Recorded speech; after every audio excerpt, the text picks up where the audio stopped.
Bonjour à tous, j'espère que vous allez bien, je suis ravi de vous retrouver pour un nouvel épisode. Dans ce Scientific Day, je vous présente la suite de l'épisode de la semaine dernière consacré aux effets du froid sur les performances en endurance. Dans cette partie 2, j'ai demandé à Sébastien Racinet, chercheur en sciences du sport au Krebs de Montpellier et expert de la thématique, de répondre à quelques questions. Passionné de physiologie et acteur majeur de la question, Sébastien était l'invité idéal. Dans cet épisode, nous allons parler du froid en endurance et de comment lutter contre ses effets délétères. Nous parlons aussi de machine à laver, de Saint-Élion, de raclette et de frissons. Allez, c'est parti pour l'épisode d'aujourd'hui, Glace et sueur, partie 2.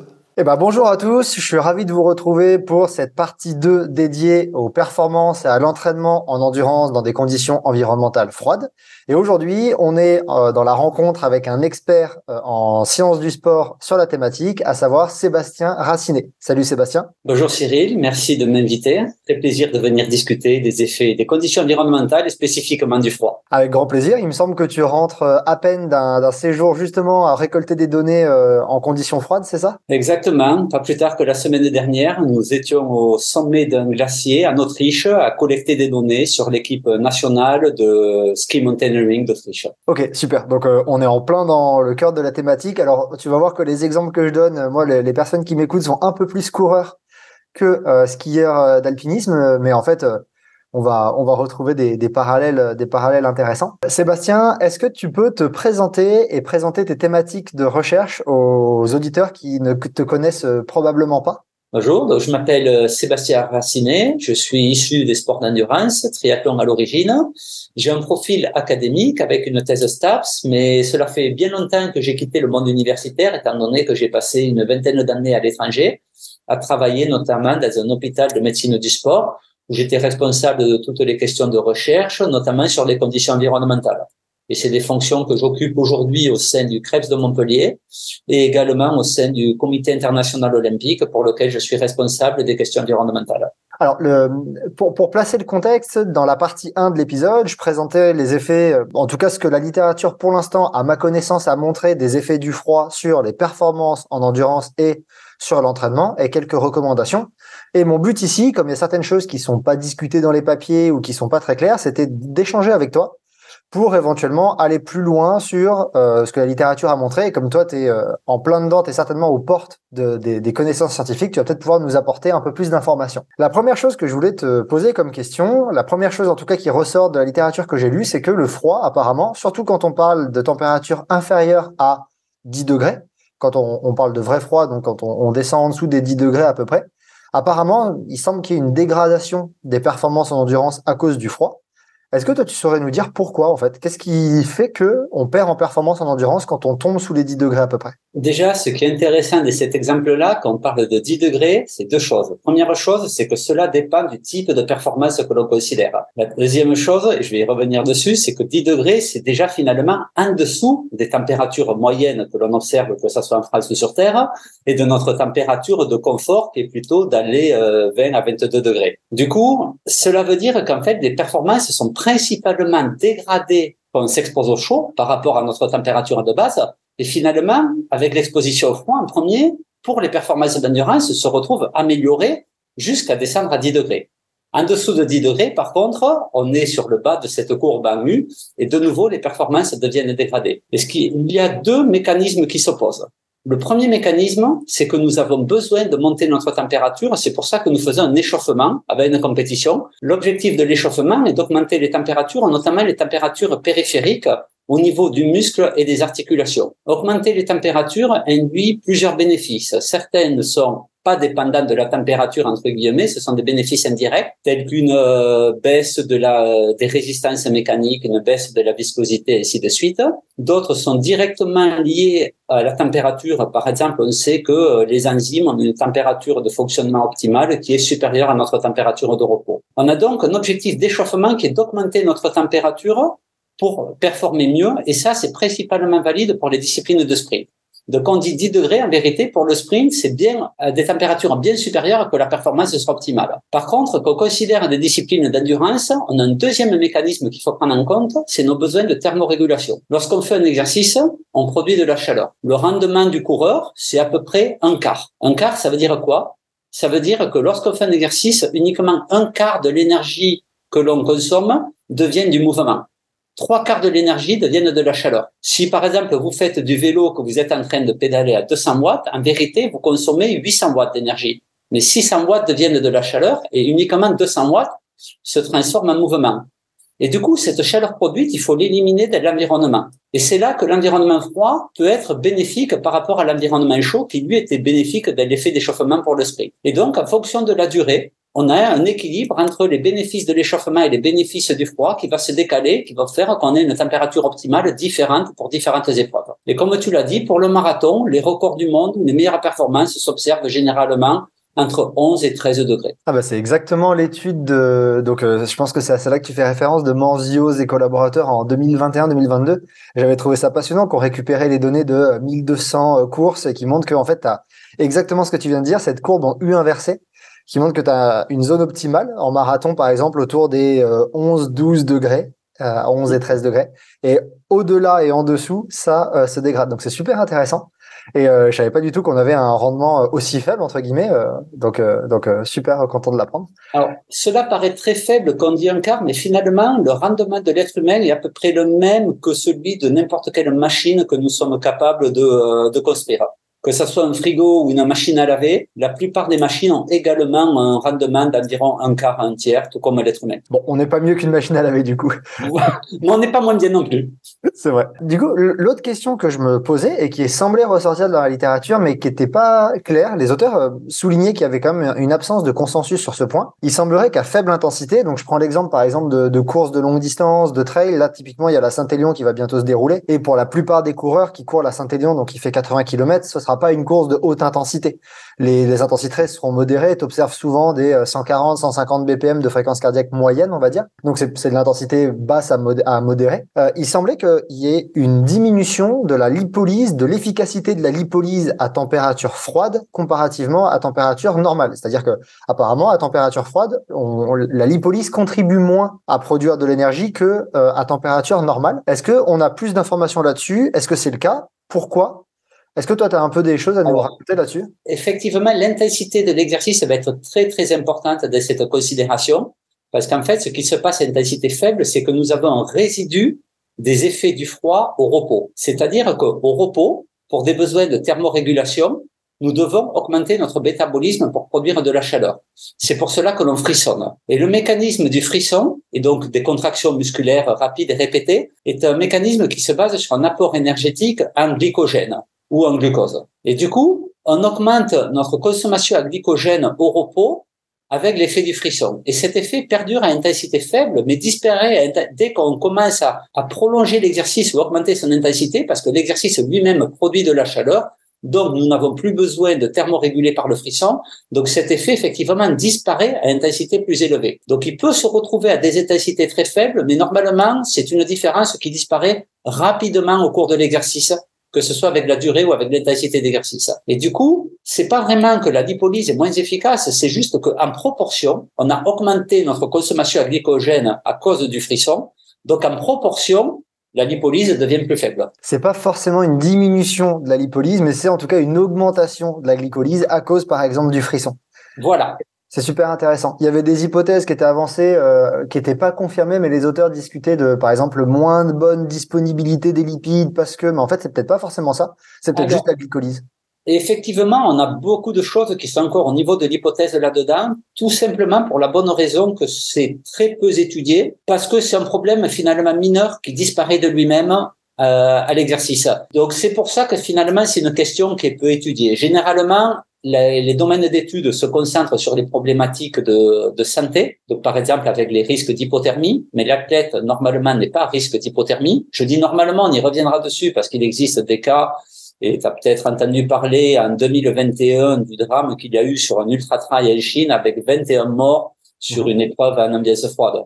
Donc, il existe des cas extrêmes, mais de manière normale, l'athlète n'est pas à risque d'hypothermie. Du coup, on étudie assez peu, finalement, les réponses froides de l'athlète. Tu pourras me corriger si je me trompe, mais j'ai l'impression, en faisant ma revue de littérature pour cet épisode, j'avais l'impression qu'il y avait beaucoup plus d'études sur le chaud et les performances que le froid et les performances, qui est peut-être un petit peu moins d'intérêt, parce que comme tu l'as dit, la plupart du temps, les intensités seront élevées, donc le froid va être combattu par la chaleur que l'individu produit. Donc peut-être qu'on a ça également. Effectivement. Alors que le chaud, c'est le contraire. Le chaud sera toujours à l'opposé des besoins de thermorégulation de l'athlète. Donc le chaud sera toujours une contrainte supplémentaire. Bon, je pense qu'on reviendra sur le chaud d'ici l'été, quand la période estivale arrivera. La petite question qui découle directement de ce qu'on a discuté sur la glycolyse, c'est est-ce que pour toi, du coup, un athlète qui va faire une compétition ou un entraînement en endurance par conditions environnementales froides, par exemple à Saint-Élion, ou par exemple simplement une sortie longue là en hiver quand il va faire entre 10 et 0 degrés pour certains, est-ce qu'il doit plus manger, consommer un peu plus de glucides ou pas spécialement? Alors cela va dépendre de son exposition au froid en dehors de la course elle-même. Si l'athlète n'est pas exposé au froid en dehors de la course et c'est uniquement pas dans la course, comme on a dit, c'est un effet qui est totalement négligeable. Par contre, si l'athlète est exposé au froid dans les jours ou dans les semaines qui précèdent, cette exposition au froid va augmenter son métabolisme de base, donc va augmenter ses besoins nutritionnels. Donc, si vous allez sur la Saint-Élion juste pour la course, pas forcément besoin de consommer plus pendant votre événement. Par contre, si vous êtes exposé au froid et que vous n'avez pas l'habitude pendant plusieurs jours en vivant à Saint-Étienne une petite semaine avant la course, par exemple, et là, peut-être que ça vaut le coup de légèrement augmenter les apports. C'est des choses qu'on a observées naturellement, la plupart d'entre nous, lors d'une semaine au ski, par exemple, ou quelque chose comme ça. On a plus envie de raclette que d'habitude. C'est peut-être ça. Un petit peu plus que l'été à la plage, effectivement. Exactement. Une question que je me pose, parce que je connais juste un petit peu la littérature sur le chaud, il y a un terme qui revient très souvent dans les études sur le chaud, c'est l'idée d'acclimatation au chaud. Mais par contre, dans la littérature sur le froid, je l'ai quasiment pas vu discuter dans les études, ou alors je l'ai raté. Est-ce que ce mécanisme d'acclimatation au froid, il existe, un peu comme au chaud, ou pas? Est-ce que nous, l'être humain, est capable de s'adapter au chaud? Au froid, pardon. Est-ce que toi, tu as des choses à nous raconter là-dessus? Oui, totalement. Alors, c'est un sujet très intéressant parce que, en effet, l'être humain est capable de s'acclimater au chaud, mais pas au froid. Alors là, par contre, je vais faire la distinction entre s'acclimater et s'adapter. C'est-à-dire, l'acclimatation est une réponse physiologique. Lorsqu'on s'expose au chaud, lorsqu'on s'entraîne à la chaleur, on a un certain nombre d'adaptations physiologiques. On augmente notre débit sidoral, on augmente notre volume plasmatique, et ainsi de suite. Ce sont des adaptations physiologiques qui nous permettent de tolérer la chaleur. Dans le cadre du froid, il n'y a pas d'adaptation physiologique. Par contre, il y a un phénomène d'habituation. C'est-à-dire que pour la même exposition au froid, qui entraînera les mêmes réponses physiologiques, cela sera perçu de manière différente selon que l'on est habitué ou non au froid. Et ça peut avoir son importance sur la gestion de l'épreuve et sur certains aspects, par exemple les performances cognitives. Je vais vous donner un exemple tout simple. Ce sont des études qu'on a fait avec des équipes de France de ski alpin, donc une population qui est par définition habituée au froid. Et donc on les a comparés à des sportifs d'endurance, des cyclistes et des triathlètes qui étaient eux habitués au chaud. Lorsqu'on leur fait des tests en ambiance tempérée, leurs performances cognitives et leurs perceptions sont similaires. Lorsqu'on les expose au froid, les sportifs d'endurance ont une baisse de leur performance cognitive, tout comme n'importe quelle partie de la population. Mais par contre, chez les skieurs alpins, on n'observe aucune baisse de leur fonction cognitive. Donc, ils ont les mêmes réponses thermiques parce qu'il n'y a pas d'acclimatation. Par contre, ces réponses thermiques n'ont pas les mêmes conséquences parce qu'il y a une habituation. Ok, super intéressant. Donc, on s'acclimate pas, mais on s'y habitue. Est-ce qu'il y a des choses que l'individu doit mettre en place pour s'habituer au froid, ou est-ce qu'en fait, c'est un processus qui va se mettre en place naturellement et il n'y a pas spécialement de technique à adopter pour s'habituer au froid? Autant pour le chaud, la réponse est très claire. On connaît les durées, ainsi de suite, 1 heure, 1 heure et demie par jour pendant 2 semaines, parce que c'est quelque chose qui a été très étudié. Autant pour le froid, un phénomène d'habituation est un petit peu plus dur à objectiver et du coup, on n'a pas vraiment de timeline. Il y a des gens qui s'habituent plus vite que d'autres. C'est une réponse perceptuelle, donc qui est très individuelle. Donc, on n'a pas la même grille de recommandations que l'on a pour le chaud. Autre question, on a discuté là que le froid pouvait un petit peu dégrader les performances en endurance, surtout quand on descendait assez bas. Si on sort du domaine de la performance pure, donc pour des athlètes par exemple qui ne vont pas faire de compétition pendant l'hiver, mais simplement qui vont s'entraîner, est-ce que le fait de s'entraîner en conditions froides diminue les bénéfices? Par exemple, la question bête, est-ce qu'il vaudrait mieux privilégier une séance sur home trainer à l'intérieur au chaud plutôt qu'un footing en extérieur? Ou est-ce qu'au final, s'entraîner en endurance par conditions froides va générer autant de bénéfices que s'entraîner en température normale? Le froid ne limite pas les adaptations à l'entraînement, pour faire une réponse courte. Ouais. Il y avait une théorie qui circulait il y a de cela bien longtemps, on va dire, dans mes années de triathlète, il y a bien longtemps, dans les années 90, il y avait une théorie qui circulait qui disait qu'en fait, s'entraîner au froid devrait être plus dur que s'entraîner au chaud, parce que la différence avec notre température corporelle était plus grande, du coup qu'il fallait lutter contre le froid. Mais en fait, c'est totalement faux, comme on l'a dit avant, étant donné que le chaud limite notre capacité de dissiper la chaleur métabolique et le froid l'aide.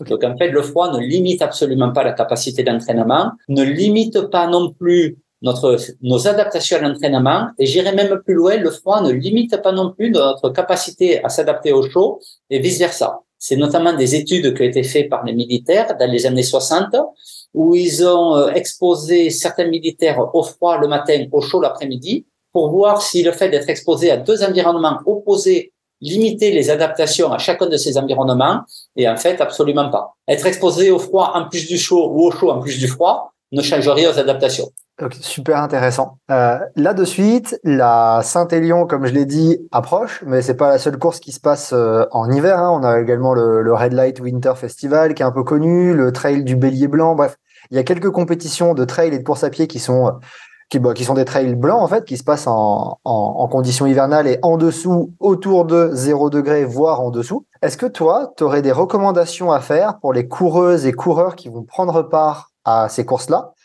pour maximiser, on va dire, leur performance? À quoi est-ce qu'ils doivent faire attention pour bien performer sur ces compétitions-là? Alors, on va revenir un petit peu sur ce qu'on a dit en introduction, c'est-à-dire cette dissociation entre la température centrale et les températures périphériques. Voilà. Donc, je pense qu'il est nécessaire de protéger ces températures périphériques au niveau articulaire et musculaire, notamment en utilisant un échauffement et ainsi de suite.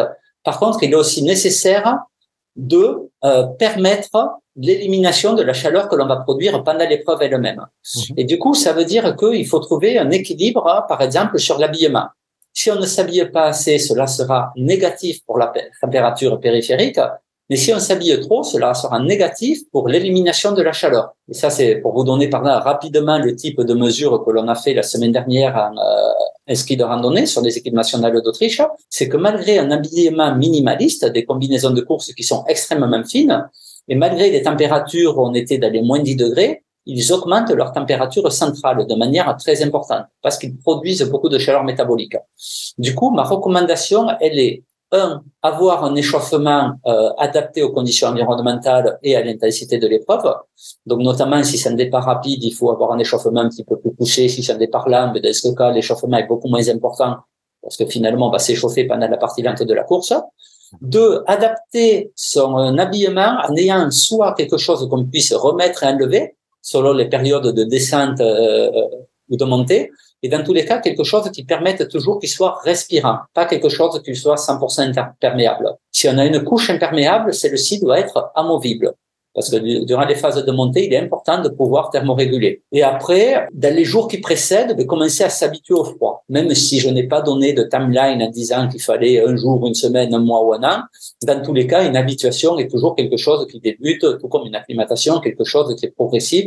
Donc déjà, s'habituer à ces conditions-là. Et peut-être un petit mot également qui serait intéressant d'avoir sur les problématiques de santé liées au froid, parce qu'on parle beaucoup de performance, mais en fait, un athlète qui performe, c'est d'abord un athlète en bonne santé. C'était ma dernière question de l'épisode, donc c'est parfait. Donc je te laisse développer là-dessus. Ben, la santé, de manière générale, on considère qu'il peut y avoir 3 types de problèmes qui sont liés au froid pour les athlètes ou les personnes actives en général.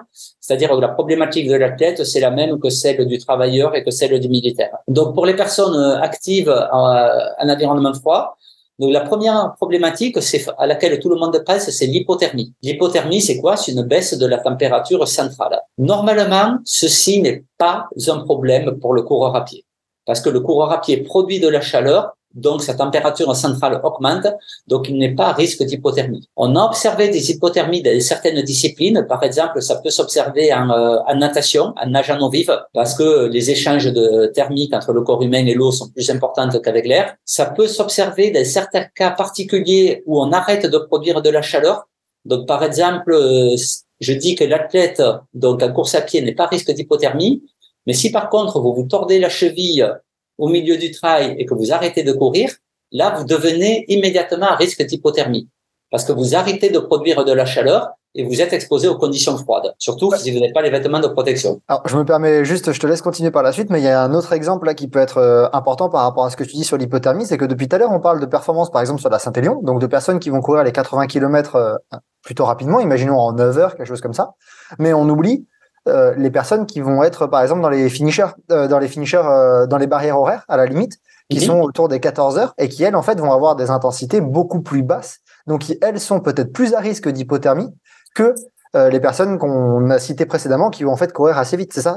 Elles vont être concernées en fait par ce risque. Voilà, c'est ça le risque. Alors après, selon les barrières horaires, tant que ces personnes ont un certain niveau d'activité métabolique, donc tant qu'elles sont actives, même si c'est une course à faible intensité, mais du moment qu'il y a une course à pied, il y aura une production de chaleur suffisante. Si par contre la personne fait des pauses régulières et surtout fait des pauses prolongées, si la personne s'arrête pendant 1 heure pour se reposer, là, il y a un gros risque d'hypothermie. Je me permets un petit exemple personnel, mais l'an dernier, à la Saint-Élion, j'ai abandonné très peu de temps après le ravitaillement qui est autour des kilomètres 40. J'étais habillé de manière assez chaude et j'étais bien pendant l'effort. Par contre, je me suis arrêté, j'ai mangé, j'ai pris un petit quart d'heure pour manger. Je suis reparti et parce que je sentais que je commençais à geler sur place. Et en plus, j'étais trempé parce que j'avais eu une bonne intensité sur les 40 km. Et en fait, je pense un quart d'heure plus tard, j'ai abandonné parce que j'étais congelé. Et là, par exemple, typiquement, j'aurais peut-être dû, comme stratégie, j'aurais peut-être dû me couvrir en arrivant au ravitaillement, manger pendant un quart d'heure et repartir plutôt que rester avec mon habit, c'est ça? Pour éviter, en fait, de refroidir. Oui. Et il faut également essayer, du coup, s'il y a un arrêt, il faudrait que cet arrêt soit dans une zone moins froide, dans une zone protégée si possible. Alors, la zone moins froide, on ne choisit pas forcément. C'est exactement ce qui s'est passé. Donc, quand je donnais un exemple de 21 morts sur une épreuve d'ultra-endurance en Chine en 2021, c'est exactement ce qui s'est passé. Les gens sont partis dans la vallée avec une tenue de course à pied relativement légère. Ils sont montés de la montagne. Il y a eu un orage de grêle qui ont fait que les gens se sont arrêtés de courir. Ils se sont protégés des grêlons en se mettant sous des arbres, dans des grottes, ainsi comme ça. Du coup, les gens n'ont plus de production de chaleur, étaient exposés à un froid intense. Okay. Donc l'idée, c'est voilà, c'est se protéger et deux, avoir une production de chaleur. C'est le plus important. Maintenir l'exercice. Voilà. Une autre question que je m'étais notée par rapport à ça, l'hypothermie, encore une fois, et la santé là. Est-ce que la stratégie, par exemple, je reprends l'exemple de la Saint-Élion, mais peu importe la course, hein, est-ce que l'exemple de la stratégie de consommer quelque chose, un aliment chaud immédiatement en arrivant, par exemple une soupe, un thé, une tisane qui est vraiment chaude, ça va aider à lutter contre ce phénomène ou non, c'est inefficace? Alors là également, j'ai beaucoup répondu ça aujourd'hui, mais là également, il y a deux phénomènes qui s'opposent. C'est-à-dire, il y a le phénomène de réservoir thermique. Donc, lorsque vous absorbez une boisson chaude, vous augmentez la température moyenne de l'ensemble du corps, qui inclut l'estomac et donc qui inclut ce que vous avez absorbé. Tout comme lorsqu'on ingère une boisson froide, vous avez un réservoir thermique parce que vous apportez du froid à votre température moyenne. Mais, à l'opposé, l'estomac est équipé de capteurs thermiques et donc va adapter la réponse thermorégulatrice du corps à la température perçue. Et du coup, on sait que lorsqu'on ingère, par exemple, un aliment froid, en réponse, on réduit notre réponse sudorale. Donc, ce qu'on gagne d'un côté, on le perd de l'autre. Donc, à la fin, finalement, c'est plus une raison de confort qui vont faire que les gens vont préférer l'un ou l'autre, parce que d'un point de vue physiologique, il y a deux mécanismes qui vont s'annuler l'un l'autre. Donc, en fait, la meilleure stratégie, ce sera pas forcément de consommer quelque chose de chaud, mais ce sera, du coup, je reviens sur ce que tu as conseillé précédemment, se couvrir et faire en sorte de rester en mouvement le plus possible. Voilà. Ça, c'est la réponse de base. L'exercice est la première réponse au froid. Un autre petit point que l'on n'a pas mentionné qui peut être important pour les coureurs, c'est-à-dire donc l'hypothermie, c'est le premier risque, mais finalement il ne concerne pas beaucoup les coureurs. Le deuxième risque lié au froid, c'est le risque de gelure, mais là également, il ne concerne pas vraiment les coureurs parce qu'il faut des températures extrêmement faibles ou des vitesses de vent très élevées. Le troisième risque qui peut concerner les coureurs, c'est les risques respiratoires. On sait que des ventilations importantes, notamment en ambiance froide, entraînent des hyperréactivités bronchiques, voire de l'asthme. Mais, de manière paradoxale, ça n'a pas vraiment été observé chez les coureurs. C'est beaucoup plus des problèmes que l'on observe, par exemple, chez les skieurs de fond. C'est des problèmes très répandus en ski de fond, c'est des problèmes aussi assez répandus en natation, moins chez les coureurs, mais on sait quand même que des ventilations importantes en ambiance froide de manière répétée. Donc, si un coureur était par exemple originaire d'un environnement froid et s'entraînait beaucoup au froid, il aurait un risque supérieur d'hyperactivité bronchique. Là, on parle de mesures d'exposition répétée, de pas pas d'une compétition isolée. Et alors ça, est-ce qu'il y a quoi que ce soit qu'un coureur peut faire pour évidemment se protéger des voies respiratoires ou quoi, ou il faut juste être prudent? Pas vraiment. Il y a une réponse qui après une réponse donc de traitement une fois qu'un symptôme s'est développé, mais pas vraiment de réponse ou de stratégie, on va dire, de prévention. Pour finir sur les questions de santé, mais légalement ça concerne un peu les coureurs, la quatrième et dernière problématique liée au froid, qui est plus liée par contre au sport mécanique, c'est les problématiques du terrain. Donc par exemple, en cyclisme, c'est très simple. On sait qu'en environnement chaud, il y aura plus de problèmes liés à l'épuisement. En environnement froid, et surtout si c'est un sol glissant, dû à de la pluie et ainsi de suite, on sait qu'il y aura plus de problèmes liés à des chutes. En course à pied, le problème est un peu moins important, mais attention par contre sur des trails blancs où on court sur de la neige est une surface instable, glissante, qui impose un stress articulaire très important. Donc partir avec les bonnes chaussures et les bonnes chaussures, et faites attention si vous avez, comme on dit entre guillemets, même si ça ne veut pas dire grand chose, si vous avez les genoux fragiles, réfléchissez à 2 fois avant d'aller courir sur la neige. Ouais, ou alors préparez-vous et faites en sorte d'avoir une musculature qui est adaptée au stress mécanique que vous allez imposer. Travail de proprioception et travail de renforcement musculaire. On dit ça, mais l'an dernier, Andrew Simon a gagné la Saint-Élion avec une paire de chaussures sans crampons, alors qu'il y avait de la neige, etc. Donc apparemment, lui, ça ne l'a pas gêné d'avoir un équipement adapté. La dernière question que je voulais te poser, c'est par rapport à un terme, je viens de m'en rappeler, à un terme qui est revenu dans 2 papiers que j'ai lus, sur lesquels c'était encore à l'étape d'hypothèse à ce moment-là, c'est le terme de fatigue thermorégulatrice. Les auteurs mettaient en avant qu'il pouvait y avoir une fatigue des mécanismes de thermorégulation suite à l'exposition au froid. Un athlète, par exemple, pratique en conditions froides et après, une fois revenu au repos, il serait plus sensible au froid qu'un athlète qui n'aurait pas été exposé au froid avant. Donc les auteurs avaient mis en avant que peut-être il y a des mécanismes de fatigue thermorégulatrice. Est-ce que c'est quelque chose qui a été confirmé dans la littérature depuis que ces auteurs l'ont soulevé dans les années 2005-2010 ou pas spécialement? Pas à ma connaissance. Alors, c'est des choses que l'on considère comme une possibilité avec l'ambiance chaude, c'est-à-dire les besoins de thermorégulateurs sont très importants et une fatigue des glandes sudoripares et ainsi de suite. Mais par contre, pas à ma connaissance en ambiance froide, étant donné qu'encore une fois, normalement, le froid, finalement, facilite la thermorégulation. Donc, quelque part, il met au repos un petit peu nos besoins en thermorégulation. Donc, voilà. Après, je parle de l'homme actif. Sur une exposition passive, effectivement, quelqu'un qui serait exposé au froid de manière passive, qui aurait donc une réponse en frisson, qui consommerait du glycogène, ben cela entraînerait une fatigue, tout comme un exercice. Mais là, on parle d'une fatigue entraînée par une exposition passive. Ouais. Du fait que cette exposition passive entraîne un exercice.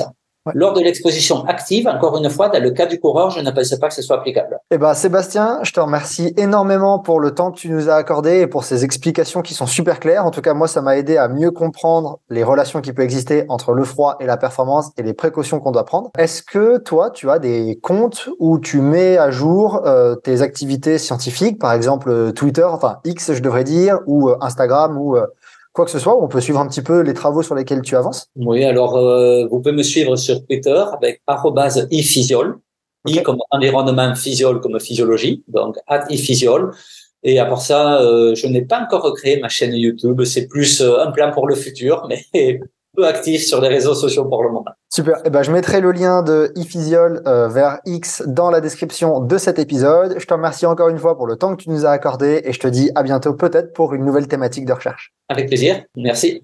Voilà, c'est tout pour l'épisode d'aujourd'hui. J'espère que son contenu vous a plu et vous a permis de mieux comprendre les effets du froid sur les performances en endurance et sur l'entraînement. Les explications de Sébastien sont d'une clarté incroyable et m'ont beaucoup apporté. N'hésitez pas à suivre son actualité, les liens sont dans la description de cet épisode. Pour soutenir mon travail et que je puisse continuer à vous proposer du contenu de qualité, n'hésitez pas à aimer cette vidéo, à la commenter, à la partager autour de vous et à vous abonner pour être sûr de ne rater aucune de mes publications. Je vous invite aussi à rejoindre Courir Mieux sur ses autres réseaux comme Instagram et le podcast disponible désormais sur toutes les plateformes. Vous pouvez aussi vous rendre sur le site courirmieux.fr où vous retrouvez la version écrite de cet épisode avec toutes les études scientifiques auxquelles j'ai fait référence. Enfin, je vous rappelle que Courir Mieux propose des offres de coaching. N'hésitez pas à aller jeter un œil à ces dernières sur le site. Je me ferai un plaisir de vous accompagner dans vos projets sportifs. À très bientôt pour un nouvel épisode.